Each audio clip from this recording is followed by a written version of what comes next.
Bienvenidos otra vez a un espacio geográfico.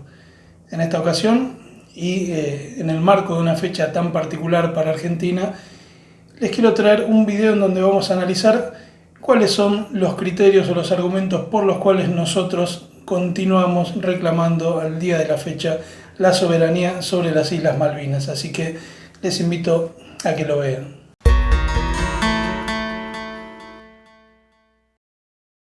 Cuando nosotros empecemos a analizar esta cuestión, tenemos que tener en cuenta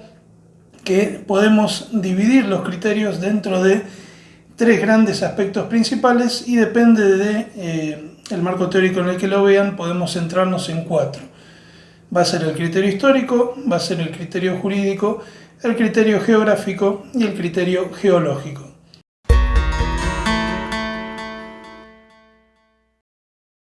Cuando pasemos al criterio histórico, que es el primero que vamos a analizar, tenemos que considerar que la primera tutela legal que va a haber sobre las Islas Malvinas va a datar del año 1493, que va a ser cuando el Papa Alejandro VI, para evitar mayores conflictos entre la corona española y la corona portuguesa, decide trazar una línea que va a ir de polo a polo, en dirección norte-sur, dividiendo toda la zona del Océano Atlántico hacia el este para la corona portuguesa y hacia el oeste para la corona española, quedando así delimitadas todas las áreas de navegación y de conquista con un parámetro o con un punto geográfico en particular que va a ser, tal como dice el acuerdo que posteriormente se rubricaría, que todos ya lo conocemos, que es el Tratado de Tordesillas, que se firmaría un año más tarde, a 370 leguas al oeste de la isla de Cabo Verde. ¿Sí? Tomando este criterio puntual geográfico es donde se va a hacer esa línea, ese trazado de línea, y de ahí en adelante es como van a quedar delimitadas las áreas española y portuguesa, estableciendo un primer criterio histórico de propiedad sobre estos territorios. Por lo tanto, y a partir de esta división primaria que se va a hacer del mundo, en base a las dos potencias principales de la época, quedaba la ruta marítima hacia el Cabo de Buena Esperanza, bajo el control portugués, y la ruta recientemente descubierta hacia el oeste en manos del control de la corona española. Pero lo que quiero dejar bien en claro acá es que a partir de este momento todo el territorio de las Américas, y dentro de ellos incluido a las islas, van a pasar a ser considerados como territorio español. Esto va a ser importante por lo que vamos a ver un poco más adelante. Acá hay que hacer una pequeña aclaración, que es que en el año 1764 Luis de Bougainville va a llegar a las islas y, viendo que no había prácticamente población, estaba desierto el territorio, va a reclamarlas para la corona francesa de Luis XV.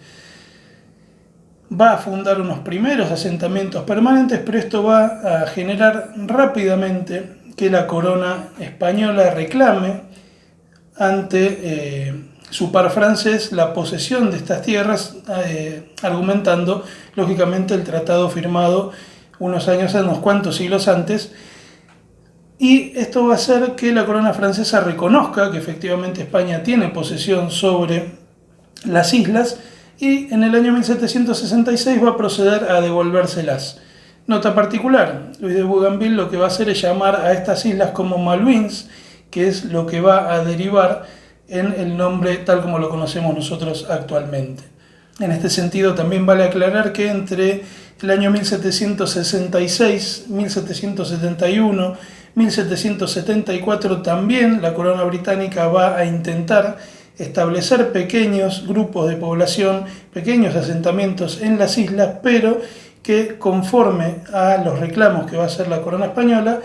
estos asentamientos van a ser abandonados y se van a retirar de las islas. Vale aclarar que en el año 1774 los británicos van a retirar todo contingente poblacional que resida en las islas, y desde allí no van a poner pie en estas durante un largo tiempo. Vale aclarar algo más, un dato extra: en el año 1790, si mal no recuerdo, la corona española va a tomar posesión de la isla de Nootka, que está en el Pacífico Norte y que estaba dentro de lo que serían los dominios de lo que iba a ser Estados Unidos, dentro de la parte de la corona británica. Entonces, España, la corona española y la corona británica se van a poner de acuerdo en este aspecto y van a firmar las convenciones de Nootka sucesivamente en los años 1790, 1793 y 1794, en donde también, para evitar conflictos, van a estar de acuerdo en reconocer la soberanía de los territorios próximos a las costas que eran propiedad de una corona en particular, siendo las del Pacífico Norte para el Reino Unido y siendo las del Atlántico Sur para España. Acá hay otro marco que nos va a dejar un precedente para lo que vamos a seguir analizando. ¿Por qué nos va a dejar este marco? Porque a través de estos acuerdos el Reino Unido va a reconocer la soberanía sobre las islas y va a reconocer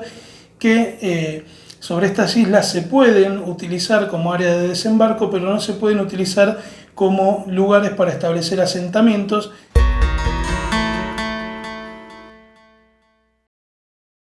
Pero acá tenemos que tener en cuenta un hecho particular. En el año 1816 se produce la independencia de lo que después sería la República Argentina y automáticamente entra el criterio jurídico en acción dentro de lo que es el derecho internacional de los estados, que aplica sobre el punto del uti possidetis iuris, que es algo así como, la traducción del latín es algo así como poseerías, poseerás, o poseerás de acuerdo al derecho de ley. Entonces, partiendo de ese punto, se suma un segundo criterio, que es el criterio pura y exclusivamente jurídico, que atiende a lo que tiene que ver con la posesión de territorios por parte de los estados que respondan tanto a criterios geográficos como a criterios históricos. Y en este sentido, al aplicar este artículo del derecho, lo que hace es otorgar a Argentina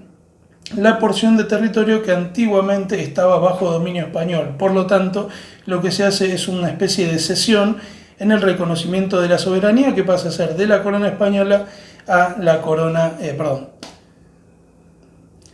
pasa a ser de la corona española a la República o al flamante Estado argentino. Vale aclarar también, por si alguno quiere profundizar, que también la independencia de Bolivia va a estar vinculada a lo que es el reclamo de este derecho del uti possidetis iuris, porque lo que va a hacer Bolivia al reclamar su independencia es basarse en lo que era el territorio de la antigua audiencia de Charcas, y en base a eso va a delimitar su territorio actual. Entonces tenemos que, por eso se habla mucho de que el uti possidetis es más un primer derecho más americano que europeo, por una cuestión de que las reclamaciones que se hicieron al respecto están vinculadas con el desmembramiento de los territorios de la corona española. Más allá de la independencia, en el año 1820 se hace una posesión efectiva, se envía una embarcación para tomar el control de las islas, una fragata que va a estar al mando de David Hewitt, y lo que va a hacer es realizar un acto público en donde va a oficializar la posesión por parte de Argentina de este territorio. Ese acto se realiza sin reclamaciones de ningún tipo y, de hecho, en el año 1825 el Reino Unido va a reconocer la independencia argentina y también va a reconocer la soberanía argentina de las islas. No obstante, y en una serie de sucesos que ya conocemos, en el año 1829 es enviado a las islas Luis Bernet como gobernador de los territorios, como comandante político. En el año 1832 se va a producir un altercado entre una embarcación norteamericana y las Islas Malvinas, porque se le va a confiscar la mercadería que tenía una embarcación norteamericana, y como represalia de esta confiscación van a atacar Puerto Soledad.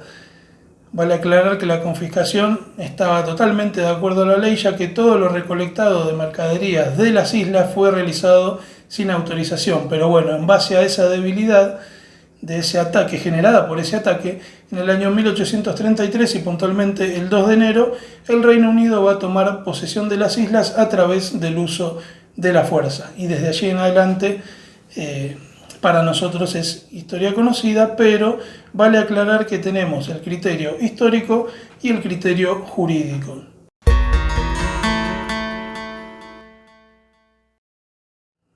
El otro criterio que tenemos que analizar, que es geográfico y geológico, viene de la mano de que las Islas Malvinas, el territorio de las Islas Malvinas, son parte de la Patagonia, comparten la misma plataforma continental submarina, que en ese trecho tiene poco más de 170 metros de profundidad, y la convención habla que para una discontinuidad de plataforma debería haber más de 200 metros de profundidad, algo que no se da. A su vez,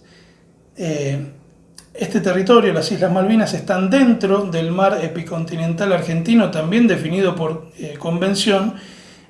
y vinculándolo también con las distancias geográficas, vamos a tener que tenemos alrededor de 346 kilómetros hacia el territorio continental, al territorio argentino más próximo, que es un cabo, puntualmente el Cabo San Juan en la isla de los Estados, 705 kilómetros a la ciudad de Río Grande y 1800 a la ciudad autónoma de Buenos Aires, mientras que tenemos 12.000 kilómetros de distancia hacia Londres. Podemos hablar de una continuidad geológica, ya que no solo las Islas Malvinas, sino también los otros archipiélagos, las Islas Georgias y las Islas Sandwich del Sur, forman parte de esta continuidad, ya que son una especie de prolongación de margen continental que se extiende incluso hasta la península antártica, que es una prolongación submarina, así que los puntos que emergen a la superficie son estos islotes. Entonces tenemos 4 criterios: histórico, jurídico, geográfico y geológico.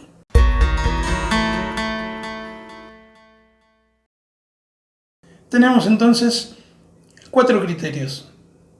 Uno que va a ser el histórico, el otro que va a ser el jurídico, el tercero que va a ser el de proximidad geográfica y el cuarto que va a ser el de continuidad geológica. No obstante, y a manera de resumen, hay muchas razones por las cuales nuestros reclamos son válidos. ¿Sí? El primero y principal es que estas islas fueron usurpadas cuando Argentina ya era un país independiente y soberano, y de hecho se había reconocido la soberanía sobre este territorio. Otro de los argumentos es que de todas las naciones del mundo, Argentina es la que está en condiciones de presentar los mayores y los mejores títulos, entre comillas, de propiedad y de dominio sobre las islas por los criterios que anteriormente mencioné. En tercer lugar, tenemos que tener en cuenta que el acta de rendición que se firmó al finalizar la guerra de Malvinas el 14 de junio no implica ni la cesión de la soberanía ni el fin del debate, sino que de hecho la Organización de las Naciones Unidas en el mismo año 1982 y puntualmente en noviembre instó a las partes a continuar un diálogo que dicho sea de paso venía muy bien hasta inicios de la década del 70, para continuar negociando sobre esta cesión o esta devolución del territorio hacia la Argentina. Continuando con el análisis, tenemos que referir que actualmente las Islas Malvinas es uno de los últimos 17 territorios no autónomos que se encuentran, según la ONU, en situación de colonia. Vale aclarar que de esos 17, 10 están bajo control del Reino Unido, y finalmente tenemos que considerar que nuestro reclamo es válido porque es una afrenta para las soberanías en sentido amplio. Soberanía energética por los recursos que tiene la plataforma submarina, que de hecho están siendo actualmente explotados. También son una afrenta para la soberanía económica por lo derivado de lo anterior, una afrenta para la soberanía alimenticia porque en ese sector no solo es mar argentino, no solo es una zona económica que es propia o que corresponde a la explotación a la Argentina. Habrán visto seguramente fotos que están circulando como si hubiese empezado recién de las flotas pesqueras que están en la milla 201, pero bueno, es parte de eso. O sea, al extenderse incluso con el último acuerdo de las 350 millas, este mar patrimonial, incluso es todavía más notoria la posesión de las Islas Malvinas y es más notoria esta afrenta a la soberanía. Y finalmente es una afrenta a la soberanía en el sentido tradicional, en el sentido del territorio, ¿sí? Porque lo que están haciendo es usurpar un territorio que es argentino. Finalmente, porque la idea no es solo mostrar estos criterios, sino que la intención, lo que nosotros tenemos que hacer como docentes, como ciudadanos, no solo es esta reclamación que muchas veces roza la reivindicación casi hasta sin argumentos o el nacionalismo muy simple o tradicional, sino que lo que tenemos que empezar a hacer es promover la conciencia o promover la recuperación de la conciencia espacial de lo que es nuestro territorio. Si nosotros tenemos que recuperar esa idea de que Argentina no es solo tierra, sino que también es mar y que la porción de mar es muy grande. Si nosotros habitualmente nos replegamos hacia el interior, pero tenemos una superficie marítima muy extensa y es necesario inculcar a las próximas generaciones y a la sociedad en todo su conjunto de la importancia de no tanto el control, sino de afianzar la soberanía sobre estos territorios, ¿sí? Más allá de Malvinas, ¿sí? Es necesario recuperar esa conciencia espacial y es algo que tiene que hacerse desde la geografía, desde la geopolítica y también desde la educación, ¿sí? Más allá de todo esto, lo que tenemos que hacer, y es un desafío que queda abierto, es pensar a las Malvinas como memoria, como soberanía y también como conocimiento de los espacios que son nuestros. Así que bueno, espero que les haya gustado y lógicamente las Malvinas son argentinas. Así que muchas gracias.